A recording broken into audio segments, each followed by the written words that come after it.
ಅವರು OPDಗಳು ಮಾತ್ರ ಮಾಡ್ತಾ ಇದ್ದಾರೆ. ಅದು ರಾಜ್ಯಾದ್ಯಂತ ದೇಶಾದ್ಯಂತ ಮಾಡೋದಕ್ಕೆ ಕೊಟ್ಟಿದ್ದಾರೆ. ಅದು ಆದರೆ ಎಲ್ಲ ಎಮರ್ಜೆನ್ಸಿ ಸರ್ವಿಸಸ್ಸು ಆಸ್ಪತ್ರೆ ಜನರಿಗೆ ಯಾವುದೋ ತೊಂದರೆ ಆಗದೇ ಇರೋ ರೀತಿಯಲ್ಲಿ ಮಾಡ್ತೀವಿ ಅಂತ ಡಾಕ್ಟರ್ಸ್ ಎಲ್ಲ ಹೇಳಿದ್ದಾರೆ. ಅದರಿಂದ ಅವರು ಆ ರೀತಿಯಾಗಿ ಮಾಡಲಿ.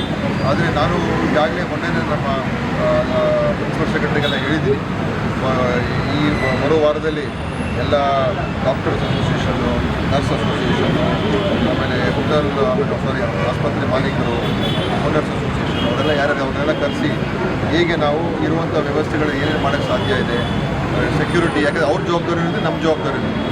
ಇದು ಕೇವಲ ಸರ್ಕಾರದ ಜವಾಬ್ದಾರಿ ಒಂದೇ ಅಲ್ಲ. ಯಾರು ಆಸ್ಪತ್ರೆ ನಡೆಸ್ತಾ ಇದ್ದಾರೆ, ಒಂದು ಕಡೆ ಸರ್ಕಾರಿ ಆಸ್ಪತ್ರೆ, ಇನ್ನೊಂದು ಕಡೆ ಖಾಸಗಿ ಆಸ್ಪತ್ರೆ, ಎರಡು ಕಡೆಯೂ ಎಲ್ಲರೂ ಜವಾಬ್ದಾರಿ ಇದೆ. ಅದನ್ನು ಮಾಡೋದಕ್ಕೆ ಹೆಚ್ಚು ಸುರಕ್ಷತೆ, ಭದ್ರತೆ ಸಿಗುವಂಥದ್ದಕ್ಕೆ ಏನು ಮಾಡ್ಬೋದು ಅಂತ ಕೂಡ ನಾನು ಅದನ್ನು ಚರ್ಚೆ ಮಾಡ್ತೀನಿ. ಎಲ್ಲರೂ ಕೂಡ ಮುಂದೆ ಬರೋ ಕಲಿಸ್ತಾ ಇದ್ದೀನಿ.